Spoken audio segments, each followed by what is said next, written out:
today we're going to talk about the nervous system. What do you know about the muscular system besides the lecture?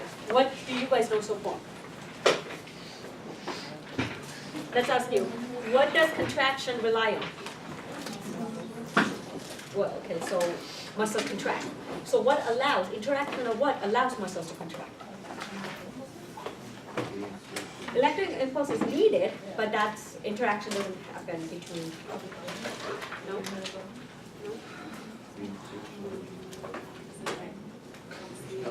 Calcium is needed. So calcium is needed. Electrical impulse is needed. What else do you think is needed? Huh? Calcium is already said. Potassium. Oh, potassium. No. I mean, it is, but you're not going to see it. You'll see it in physiology, but yes. Does oxygen goes in the body and the way it comes out? I mean, indirectly it's needed, not directly, because you need oxygen to survive. For everything you need oxygen. Protein? Proteins.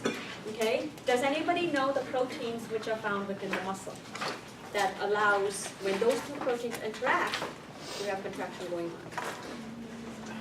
Amino Lactic acids. acids? Amino acids make up protein. It's a building blocks. Okay, so something that you guys need to keep in mind. What else? What do you know any structural composition of a muscle?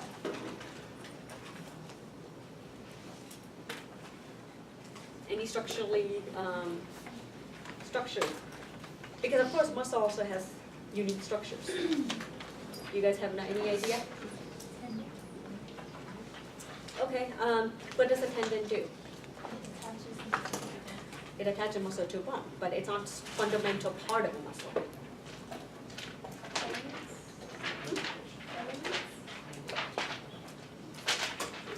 The filaments are the proteins.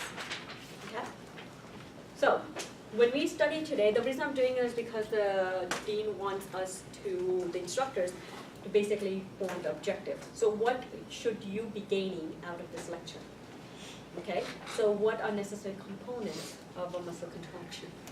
Okay, what are structurally, what does a muscle contraction look like? Or what does a muscle look like? Okay, so now, first of all, we have different type of muscles, if you guys remember. Okay? Muscle types, basically right here I have written out the characteristic of each muscle type, and right here it's blank because that's where you're going to fill in what type of muscle is that. So here's the function. So one type of muscle right here, second type of muscle, and then, oh well, here I already wrote it. I forgot to erase that. Okay. So we know skeletal muscle pulls on skeletal bones, and it's voluntary contractions. Okay? Now the other two, what other two type of muscles do you know about? Cardiac and? Smooth. Okay. So, rushes blood through the vessels, rhythmic and involuntary contractions. Which type is that? Cardiac.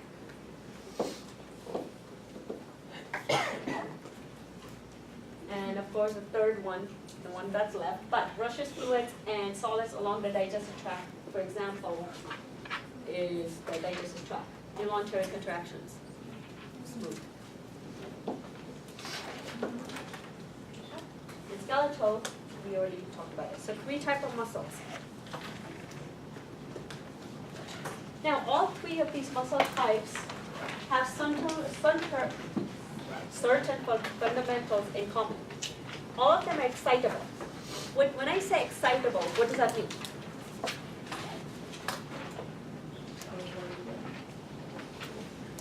They have to be stimulated, okay?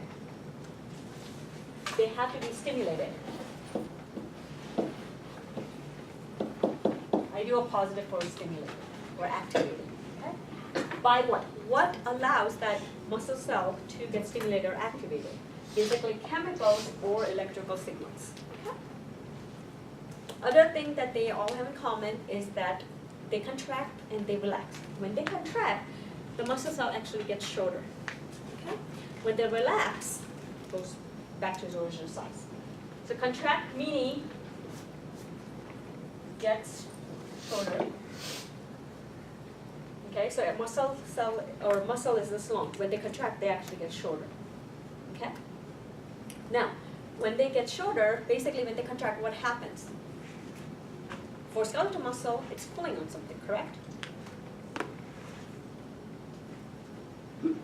For skeletal muscle, when they contract, you basically have movement going on, right?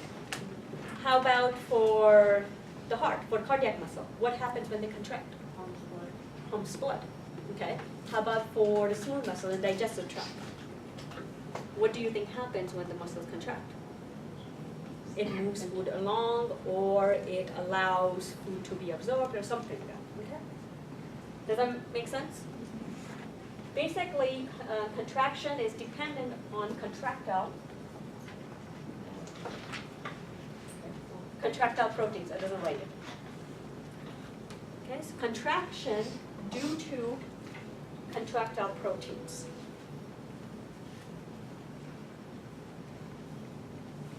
Now, the contractile proteins are thick and thin filaments. Contractile proteins are thick and thin filaments.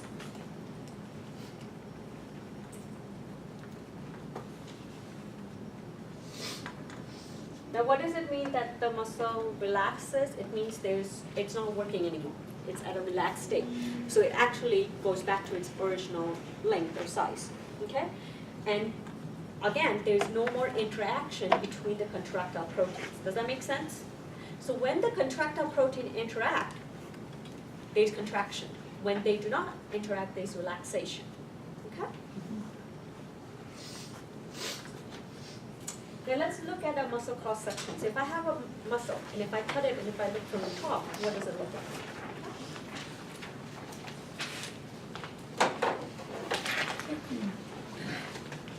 Okay. This is one muscle cell, just one fiber, one muscle cell. Each muscle cell is surrounded by a tissue. I mean, it should be right. The green should be right in the middle. It's not aligned properly. So green is the muscle cell. Around the muscle cell, you have a connective tissue covering, which is called endomysium. E-N-D-O-M-Y-S-I-U-M.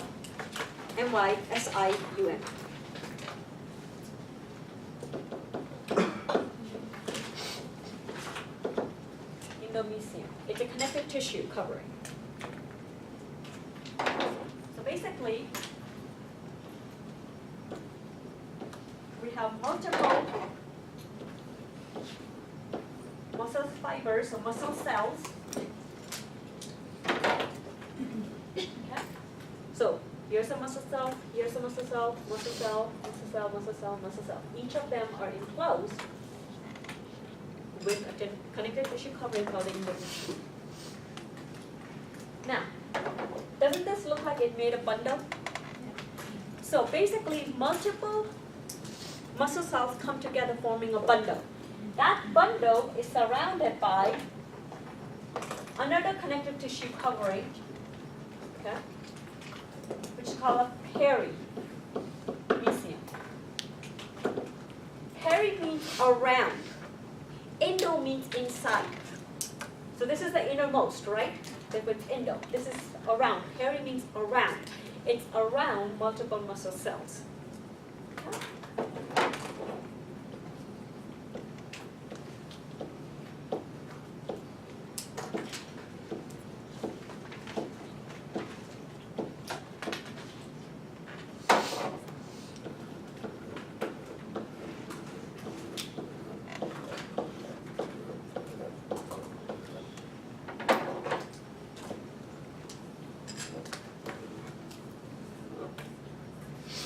Now, as you can see, there are multiple bundles. Now, all of these bundles, okay, so you have one muscle bundle, second muscle bundle, third muscle bundle. All of these muscle bundles are, again, enclosed in a connective tissue, okay, which is called the epimysium.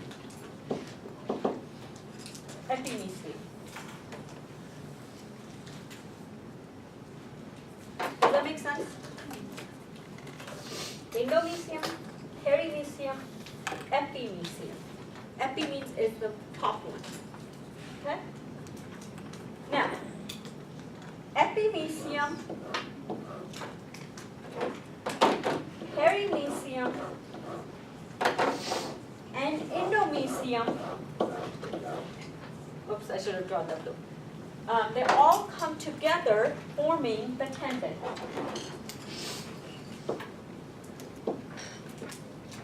And what is the tendon connected to?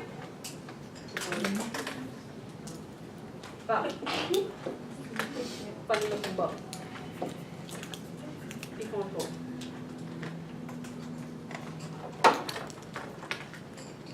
Okay, so this is one muscle that you take, maybe your triceps. You take your triceps, you cut it. When you look at it, you have to see it's grouped in bundles.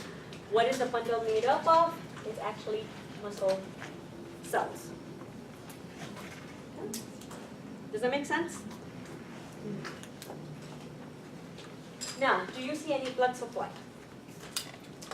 You need blood supply, right? It's a cell. It needs oxygen, it needs nutrients. So where do you think the blood supply is? Is it on top? Is it in between the bundles, or is it within the bundles? It's between the bundles. So if I draw it like this, blood vessel and nerves running through.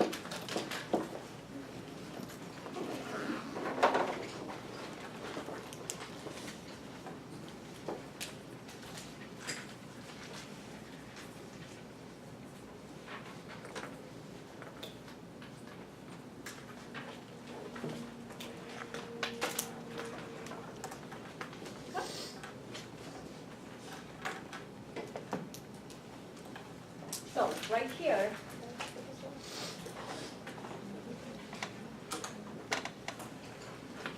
okay. Right here, as you can see, these are multiple bundles. Each of this is a muscle cell or muscle fiber, each surrounded by the endomysium. They're forming bundles. The bundle is basically surrounded by perimysium. All of them are now surrounded by epimysium, which forms a tendon right there. Okay? Yes. So how would you exactly say this? Blood vessels and nerves run through? Are found between the bundles, muscle bundles.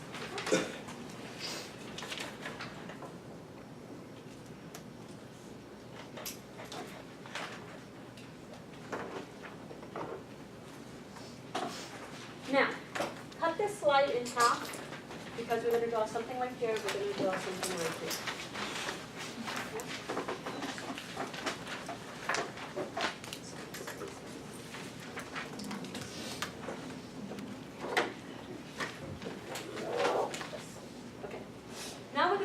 One muscle cell. Do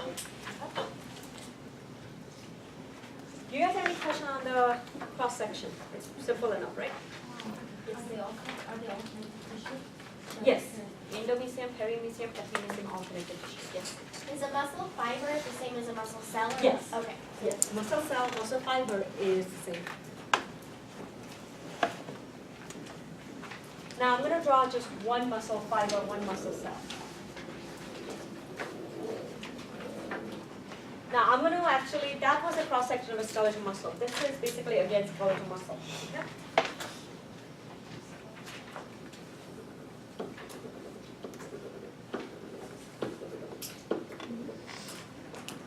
Now, this green is a plasma membrane. A muscle's plasma membrane is called a sarcoplasma. Okay? Now, these are nuclei. So here is a plasma membrane. Here are the nuclei. A skeletal muscle is multinucleated. It doesn't have one nuclei, it has multiple nuclei. The reason is because in embryonic life, multiple muscle cells actually fuse together forming one muscle. Each of them had a nucleus. Therefore, one muscle cell in adult, in a skeletal muscle, has multiple nuclei. Okay?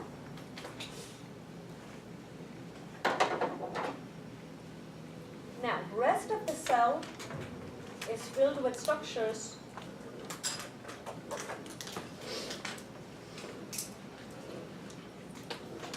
called a myofibril.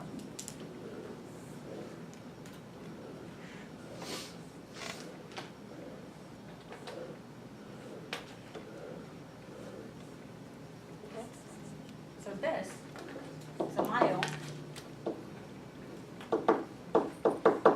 And we'll see what a myofibril is a bit later. That's why I have this part of the slide. Okay.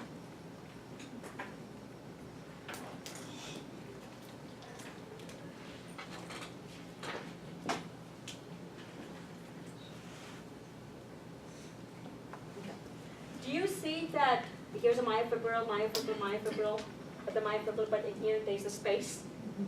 This space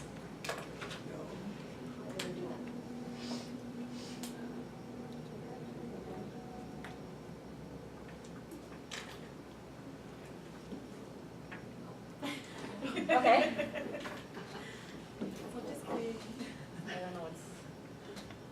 Sometimes you think a small words will be helpful.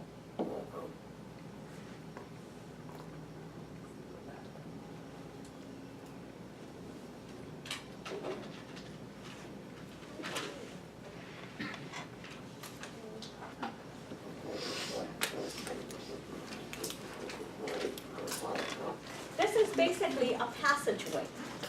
This passageway is called transverse tubules. Transverse tubules. So imagine this room as a muscle cell.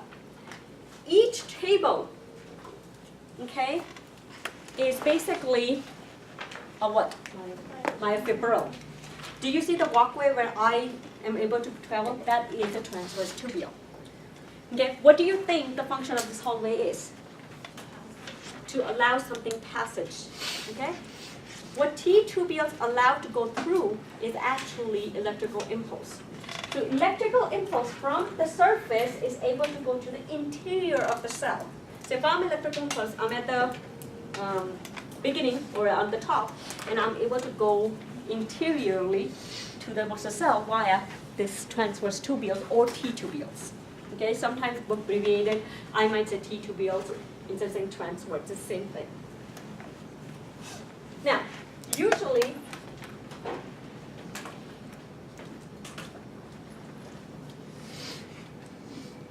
multiple myofibrils are muscular.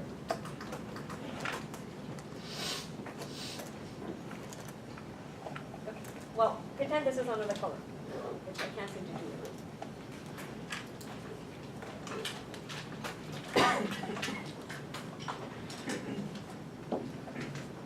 It doesn't do it. Anyway. Multiple myofibrils are enclosed in a structure or wrapped around a structure called sarcoplasmic reticulum. Sorry, I went blank for a second. All of the words start with S.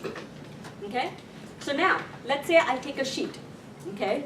I enclose these three, I wrap it. I take a sheet and I enclose you guys. So that sheet would be the sarcoplasmic reticulum. I take another sheet, wrap these two, and these two. Does that make sense? They kind of enclose the myofibrils. Now, the sarcoplasmic reticulum. Don't you have endoplasmic reticulum? This is found in the plasma cell, muscle cell, therefore it goes sarcoplasmic reticulum. Now, the difference is in a muscle cell, sarcoplasmic reticulum is a calcium storage site. Calcium storage site. So,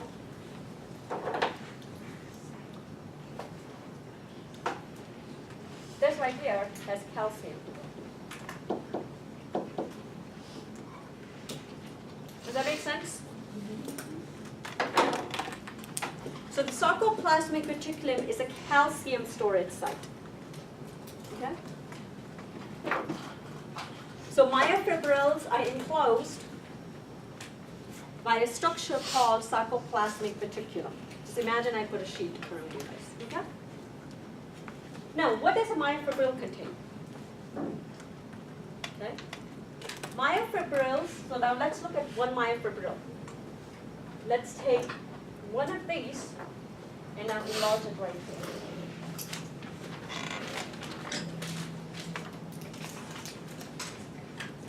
Myofibril are composed of structures called sarcomere. Sarcomere. There's a Z line, a Z line, a Z line, a Z line.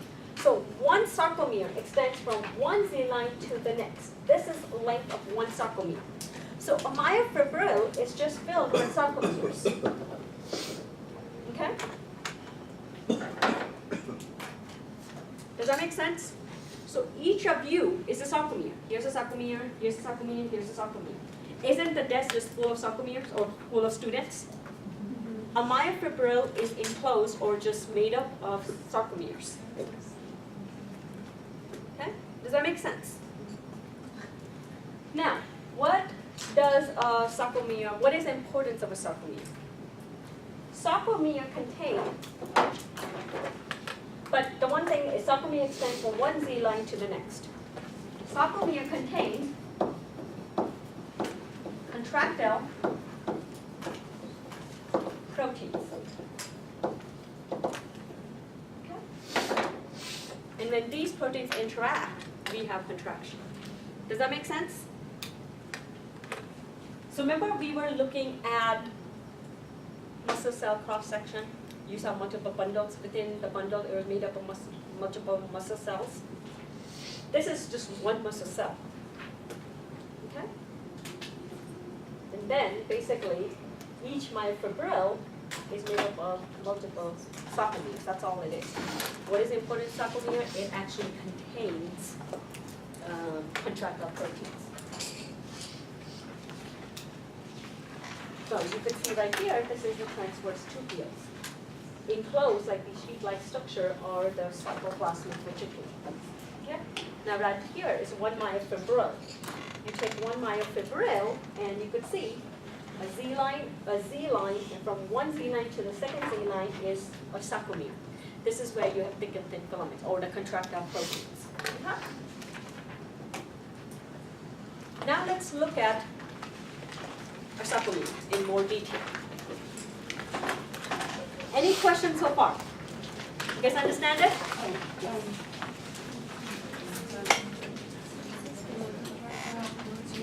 Interact with each other, you have contraction.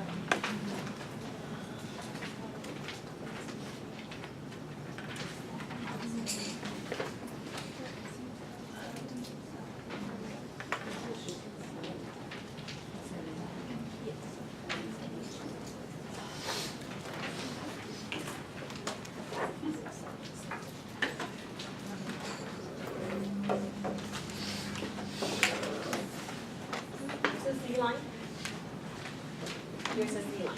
So from one Z line all the way to the next, you have a length of one sarcomere. From here, you have another sarcomere starting. From here, you have another sarcomere starting. Okay? Now, right in the middle, you have the M line.